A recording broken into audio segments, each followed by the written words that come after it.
dan siap. A'udzu billahi minasyaitonir rajim. Bismillahirrahmanirrahim. Rabbi zidni ilman warzuqni fahman. Ya Allah, please increase my knowledge and please broaden my intelligence. Amin. Ya Allah, please answer my prayer. Assalamualaikum warahmatullahi wabarakatuh. Waalaikumsalam warahmatullahi wabarakatuh. Morning, morning, afternoon, morning, morning, good night. Nah, minggu lalu kuenya di sini telah membahas materi terkait sholat jamak qashar, ya. Nah, ada yang masih ingat apa itu sholat jamak? Ya, silakan. Digabungkan, tepuk tangan dong. Kalau sholat qashar artinya apa? Silakan ya. Meringkas sholat. Meringkas sholat. Tepuk tangan semua aja. Kalau jamak qashar, jamak qashar dulu, silakan. Menggabungkan dan meringkas rakaat sholat. Betul. Apa bedanya jamak takdim dan jamak takhir? Jamak takdim di awal, jamak takhir di akhir. Apanya? Kayak misalkan sholat zuhur, kalau takdim itu di jamuannya berarti sholat zuhur sama asar di waktu zuhur. Kalau jamak takhir berarti sholat zuhur sama asarnya di waktu asar. Tepuk tangan dulu. Nah, sekarang anak-anak ini akan cek kehadiran dulu ya. Di sini siapa yang tidak hadir? Nah, sekretaris? Hadir semua, Bu. Alhamdulillah ya, berarti hadir semua ya ini. Iya. Terima kasih anak-anak sudah hadir semua. Berarti sekarang kita lanjutkan ya. Sebelum kerja kelompok kita ke materi dulu. Ya, kan kemarin sudah belajar. Nah, hari ini Ibu akan mengetahui sejauh mana kemampuan kalian di dalam menjawab pertanyaan terkait materi sholat jamak qashar. Silakan dibuka aplikasi Kahoot dan masukkan kodenya. Kahoot. 789-369. Berapa Ibu? Kodenya ini ya. Nah ini 789-369. Nah, sudah banyak yang bergabung nih. Banyak banget.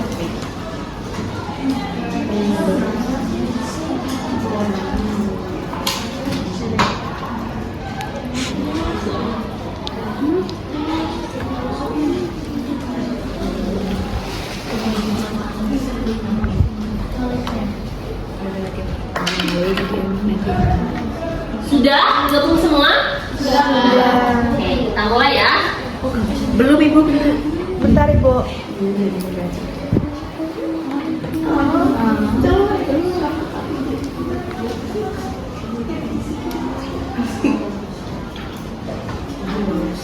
Mulai. Ada 10 soal.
terbuka.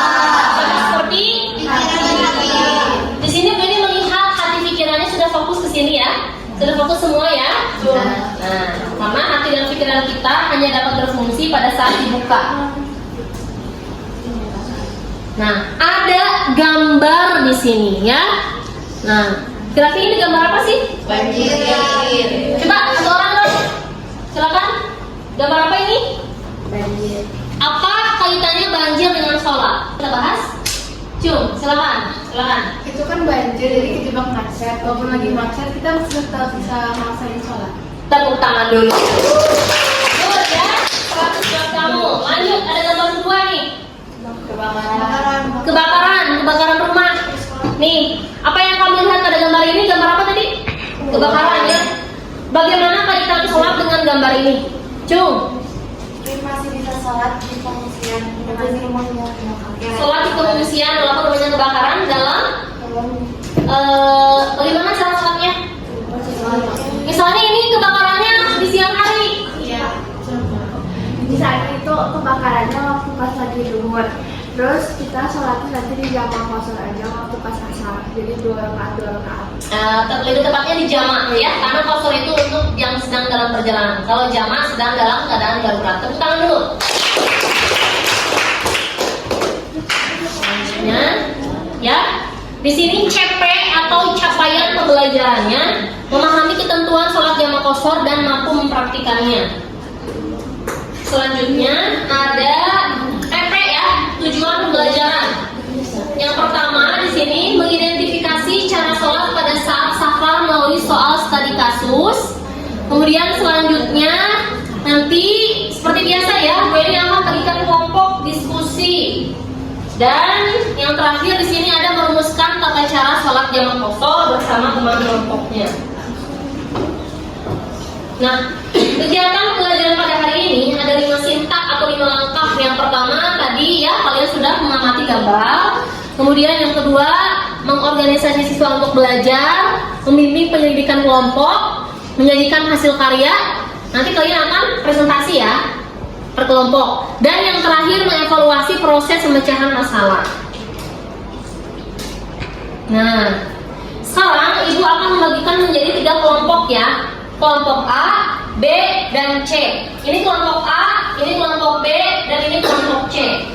Nah, setelah itu ibu akan memberikan soal studi kasus yang sudah ibu kirimkan di grup WA anak-anak. Sudah ada anak-anak? Sudah. Bagus. Nah, selanjutnya nanti kalian akan membuat PowerPoint dari jawaban soal studi kasus per kelompok. Setelah diskusi, kalian akan mempresentasikan hasil karyanya di depan per kelompok, ya seperti itu. Dan nanti teman kelompok yang lain akan menanggapi teman kelompok yang sedang tampil di depan. Kriteria penilaiannya, coba lihat ke depan semuanya. Ini kriteria penilaiannya. Yang pertama adalah kelengkapan materi ya. Jadi nanti kalian harus lengkap setiap butir pertanyaan yang ibu berikan di dalam soal studi kasus.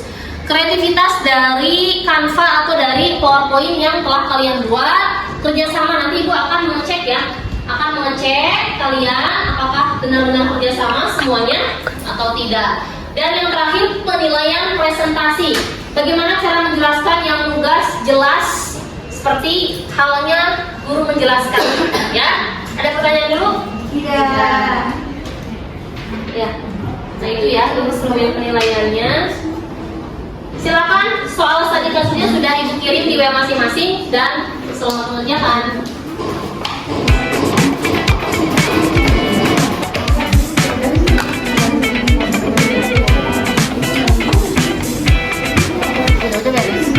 Tinggal dicari jawaban aja. Nanti lebarin lagi. Bisa ah.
tambahan dan hadiah ya. Silakan.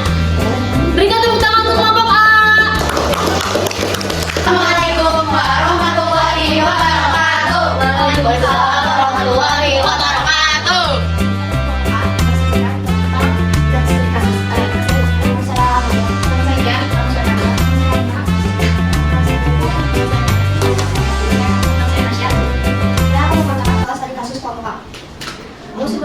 Memberikan kita kursus keringanan dalam hal ibadah. Dalam hal ini, keringanan ketika mengerjakan sholat jamaah kosong. Perhatikan saat kita berikut.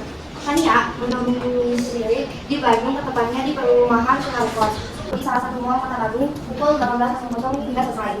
Pertanyaannya, berdasarkan cerita di atas, bolehkah Lutfi dan adiknya menjamaah kosong sholat? Jelaskan cerita lain.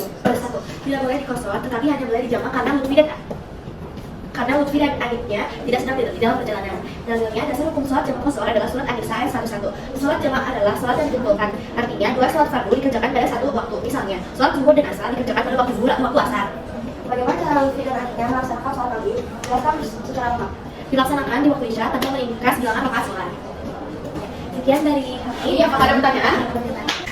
Di saat kondisi apa saja jamaah kosor boleh dilaksanakan? Oke, aku jawab ya. Hanya ketika dalam perjalanan jauh atau musafir karena terdapatnya di dalam rukshoh atau keringanan. Apakah terjawab? Sudah, terima kasih. Iya. Berikan tepuk tangan untuk kelompok A. Assalamualaikum warahmatullahi wabarakatuh. Waalaikumsalam warahmatullahi wabarakatuh. Kami dari kelompok B akan mempresentasikan jawaban dari studi kasus tentang jamaah kosor. Pernyataan, perhatikan soal cerita berikut. Fania berdomisili di Bandung, tepatnya di perumahan Semarion. Kemudian Fania sekeluarga berangkat menuju Jakarta untuk kepentingan bisnis. Dari Bandung, Fania berangkat hari Senin pagi dan sesampainya di Jakarta Senin siang. Fania menginap di hotel yang ada di Jakarta selama 3 hari lamanya.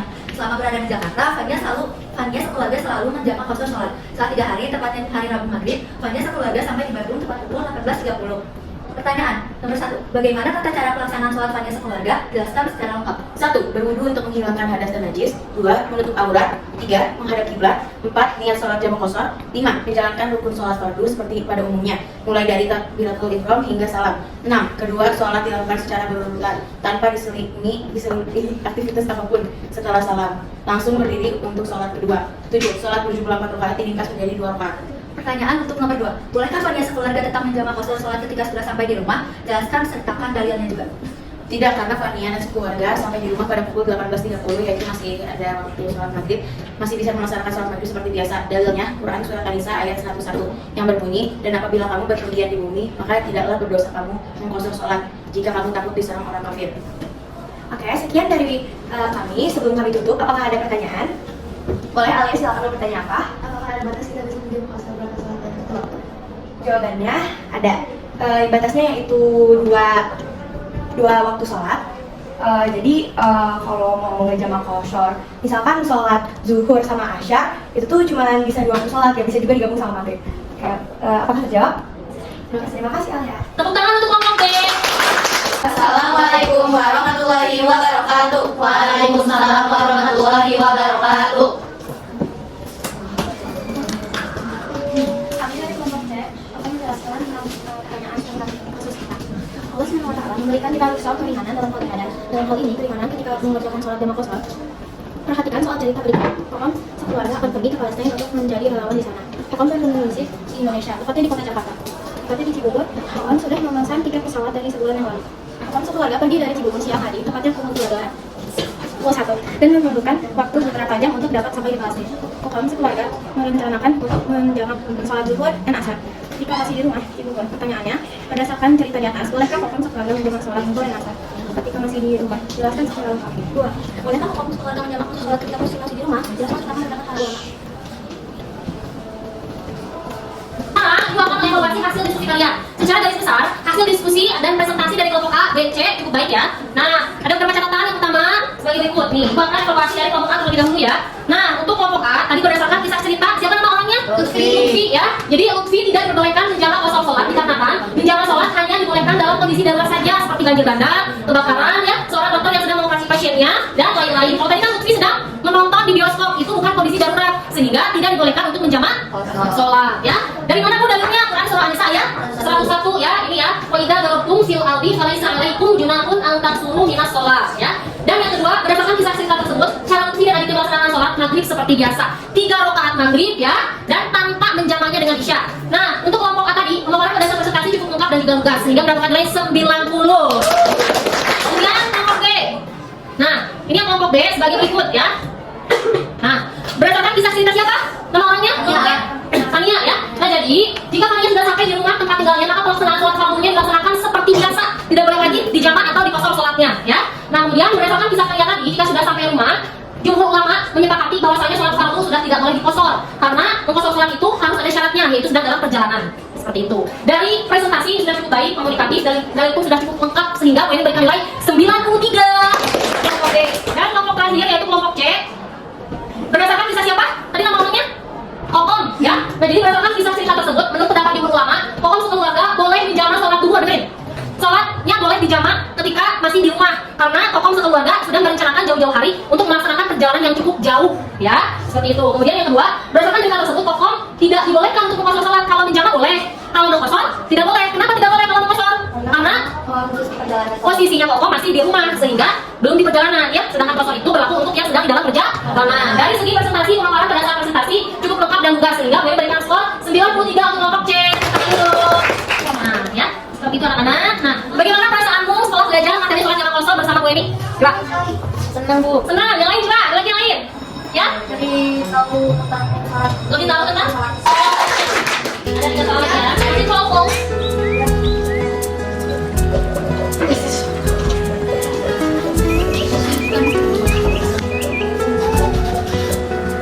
Lihat siapa menangnya nih ya, lebih utama dia, mungkin kembali ya. Kalian sudah post test ya melalui aplikasi Kahoot. Bagaimana menarikkan aplikasinya? Ya. Saya tadi melihat ada yang sudah mencapai melebihi nilai yang ibu harapkan ya. Berarti dia mengerjakan tugas AKM pengayaan di LMS yang sudah ibu sediakan ya. Nanti dicek LMS-nya. Dan yang nilainya masih di bawah rata-rata, silakan kerjakan tugas remedial yang sudah ibu upload di LMS Al-Azhar juga ya. Ada pertanyaan dulu? Kalau tidak ada, hari ini kita belajar apa aja? Jamak kosor, apa lagi? Jamak takdir, apa lagi? Jamak takdir, dalil, apa lagi? Dan soal